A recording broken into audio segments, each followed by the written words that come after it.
Welcome to the Post-Christian Podcast. Today with me is Nathan Scoggins. How are you, Nathan? I'm great, man. How are you doing? I am doing so well. It's great to see you. Of course, for years we were together in Los Angeles at the same church, and Yep. now you've continued in Hollywood. You are a filmmaker. You are the writer, director of What Remains. Tell us about what is it like being in Hollywood as a person of faith? It's funny, Eric, and you know this as well as I do because you spent so much time there, being just kind of faithful at Mosaic and serving. I made my first film about 10 years ago and first feature, and I went back to my home state of Rhode Island. There was a church there that wanted to host me and screen the movie, and somebody said, "What's it like being a Christian in Hollywood?" And I think they wanted me to say something like mountains of cocaine everywhere, just brokenness and darkness as far as the eye can see. But I have to say that like the hardest thing about being in LA, being a Christian, I think is the same thing that is true for anyone who's in LA, which is loneliness. Hmm. And this need for community. Most people come to LA from somewhere else. There aren't a lot of native born people. Whenever I meet one, I'm like, "Oh, you're the one." They always laugh. But most everybody comes here, and they come here a lot of times. They come on the run from something back home that they're trying to escape, either a family that didn't understand them or a community that didn't get them, or they come here like chasing a dream and chasing something they feel like they got to achieve, but they mostly come here alone. And LA can be very hard to be alone. I read this great blog a couple years ago that said no one in LA cares, and they said that's kind of a curse, but it's also a blessing. No one in LA cares, so you can do whatever. But also there's the downside of that is that no one cares. And when my wife and I moved here, we were bone crushingly lonely for the first couple of months just because we were trying to get engaged and trying to build relationship, and it's just hard because everyone's got something going on, everyone's busy, everyone's got things they're doing, everyone's got stuff. You kind of step into this place where everyone's already kind of figuring their stuff out. They're not really looking for new people. And so that's one of the hard things about being in LA. And I have to say that's one of the reasons why you were always so great at Mosaic, because you were welcoming, you were kind, you invited people in, and that's what made Mosaic our home for such a long time as a church, because they found people who felt lonely and gave them a space to belong. And but I think there's that. But then I think also as a person of faith specifically, you know, LA is trying. It tries you. It works you. It forces you out of your comfort zones. It forces you out of what you may have thought that you were, or what you thought you were. It forces you to have to dig deep. And so for me, LA, I think, has brought me closer in my faith with Jesus. But it's also probably changed it a little bit. I'm more intentional about feeling loneliness, and I just want to love on people and care for people and look out for them. And I do that because, I have someone I believe loved and did that for me. And Yeah. so I think that, so I think LA gets a bad rap from a lot of people who kind of look at it. How can you be a Christian in LA? And I kind of go, I don't know how you can not be a Christian in LA. Because first of all, it's lonely, and so you have to dig into your faith. And then also, I think if you dig into your faith, you find a Savior who loved people and served people and wanted to do more of that. And so, for me, that's been, I think, part of the journey for me as a believer, as a Christian in LA. Well, and that's part of why I like to start with that with you, is because you've never shied away from. Sorry about that. I thought I turned off my notifications. Oh, Uh, good. what I wanted to start with that because you've always been very open and authentic about your faith, even as a filmmaker. And certainly I saw you in our church community together, but you've endured. Like, it's not easy. I mean, there's a lot of people who come out and they're gone not too long after. I love how this for you is a calling. It's a ministry. It's what I think you're good at and what you're made to do. And these stories can impact people and in broad ways. And that's really why I wanted to talk to you as a filmmaker. How have you seen stories help communicate the truths of God in a post-Christian world? How do you see that as part of your calling, so to speak? Oh, you're asking the easy questions. You know, um, and this is one of the things I will give all the credit in the world to Mosaic and Irwin for this. And I hadn't, I grew up like a weird kid. I grew up doing plays and doing theater and not doing, like Christmas pageants and stuff like that. Like, I was involved in a great youth theater organization from a very young age, and I was the only Christian that I knew that was in there.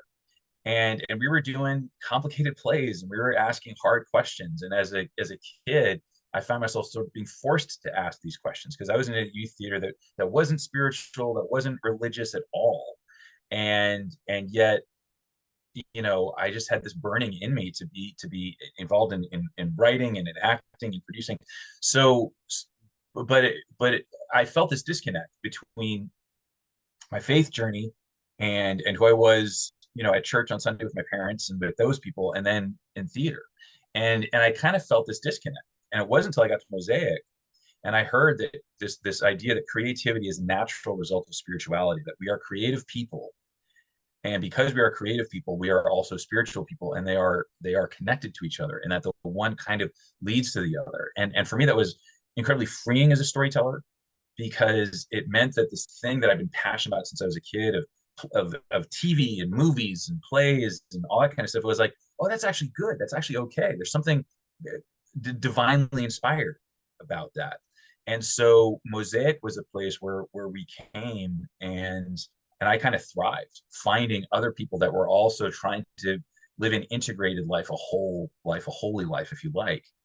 And I kind of got permission to not apologize for loving stories and for loving storytelling, but also to feel a blessing in that. My parents were very supportive. My dad was a pastor and a church planter and worked overseas. So he was always supportive of that, but I didn't necessarily have that in a lot of other places, if that makes sense. So I think just going to Mosaic and just kind of getting this thing of like these things are connected and it's good was, I think, a blessing. And then, I think if we are honest, as creative people, we're driven by these themes, we're driven by these stories that we have to tell. And I think that if we are willing to go deep into those stories, we can find deeply spiritual meaning in a lot of those stories. Because again, if the creative is connected to the spiritual, then a creative act intrinsically carries something spiritual inside it.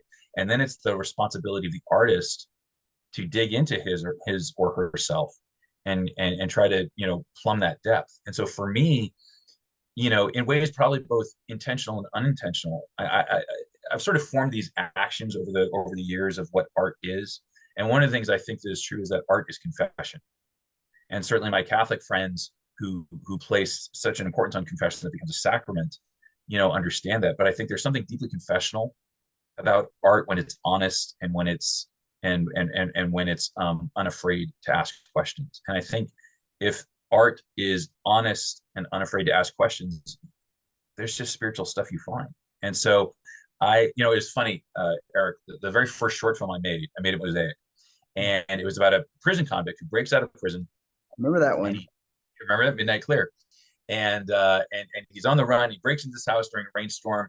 And then you discover that the house that he breaks into is his brother's house, and he's estranged from his brother, and he's come back, and he wants to return something that he stole from his brother's wife, a wedding ring. And the whole movie kind of is about these two men who we discover at the end are brothers, and they've had to kind of, reconcile. But it was funny because that opening scene, it was a rainstorm, and so we had the guy running through the rain, and I had written it just because I thought it'd be a cool opening shot, an opening scene. And somebody came up to me at the end of the shooting. They were like, man, I love the spiritual movie. Like the guy goes through this baptism at the start of the film and like he becomes transformed. And I was like, yes, baptism. So I think it's funny because sometimes there's meaning in our stories that we don't even necessarily find and that other people can find. And then it becomes even more meaningful. And so I think for me, while I'm certainly always trying to be intentional about asking honest questions and as a result there's a spirituality in that, I love that other people can come to my stories and come to my films and go, did you catch this? And I have to go, I didn't, but I'm glad you did. No, So for me, so I don't know if that was like a long way to answer your question, but I think, if we're honest with ourselves as creative people, we find that we are spiritual people, and the yeah, stories that we want to tell are spiritual inherently. absolutely. Well, and with that, growing up in a pastor's home, for those who are listening, many are church leaders or pastors, and they're trying to figure out how to reach others effectively in an increasingly post-Christian world. As a writer, filmmaker, storyteller, what's some of the best advice you can give pastors and church leaders, whether it's speaking on a Sunday or leading their church, or even just somebody wanting to share their faith? How would you encourage us to kind of learn from what you've learned in Los Angeles? Hmm. Again, stop asking me hard questions. I love easy questions like what's my favorite food, or why is U2 the greatest album or rock band of all time. You know, I was speaking at this church about a decade ago, and this pastor came to me, very well-meaning guy, at the end of it, and he said, "What can we do to make our church more artist friendly?" And I have to say, I said, I was kind of being a little snide with him, but we were friends, so it was okay. I said, "I think you need to take the carpet off the walls." And he said, "What do you mean?" I said, "Look at this place. It's all carpeted. It's all safe. It's all comfortable. It's all easy, And I said, artists, we kind of like the dirt under the fingernails. We like rawness. We like the slivers under the skin, and that can be sometimes hard to hear because look, I'm a dad. You're a dad. We want safety. We want a little bit of predictability. And artists kind of live out on the edge, and artists ask uncomfortable questions and that don't have easy answers. And so I think that one of the things that Irwin did and that other pastors have done and other faith communities that have been a part of subsequent to Mosaic is they've created space and they've held space for people to ask hard questions and really wrestle and grapple. And they have been faithful to endure and be consistent. You and I, both being parents, we can relate to this. Respond, don't react. Mm-hmm. It's a great tool for parenting, and I think that's a great tool for shepherding artists as well, because artists, our job is to provoke. Our job is to dig where things haven't been dug before, and to um, ask questions that are uncomfortable. And I think that sometimes the tendency of a pastor, understandably, is to react to that and to try to protect and to try to hold the center. And I think that sometimes the best thing to do is to respond, not to react, to artists who are sometimes a mess. Yeah. I mean, I've led worship in churches where Sunday morning is kind of smelly because you got people rolling in from Saturday night, and you and I certainly at LAEC back in the day, you're going in walking down the walls of what Yeah. was happening the previous night, Yeah. and that's I think what my dad has always said, the best stories aren't sermons, and best sermons aren't stories. They're supposed to work together. Mm. And pastors being pastoral, being shepherds, patiently shepherding people and caring for them, I think is really valuable and beautiful. And I think that's something that pastors can do for artists is just faithfully shepherd, patiently shepherd. Um, and I think one of the other things that pastors can do, it's hard, man. Like being a pastor is tough. I watched my dad for years struggle. We're always trying to get people involved. We're always trying to get people get engaged. And I remember when I was a kid in college, going to one particular church and trying to figure out how to get involved. And they said, "Oh, you're interested in film? Great. We need someone to run our video camera." Mhm. And there's a tendency for pastors, I think, to try to utilize artists or use them and try to use them for stuff that like the church is doing, as opposed to trying to join them and try to figure out how can I bless them. And this is where you're my mutual friend Jimmy Duke, as I think was such a great example of this. Jimmy's still my oldest, closest friend in LA. And I still remember on the set of Midnight Clear, Jimmy came to set. He had, was on staff at Mosaic, and he came to the set and he brought Krispy Kreme donuts. Mm.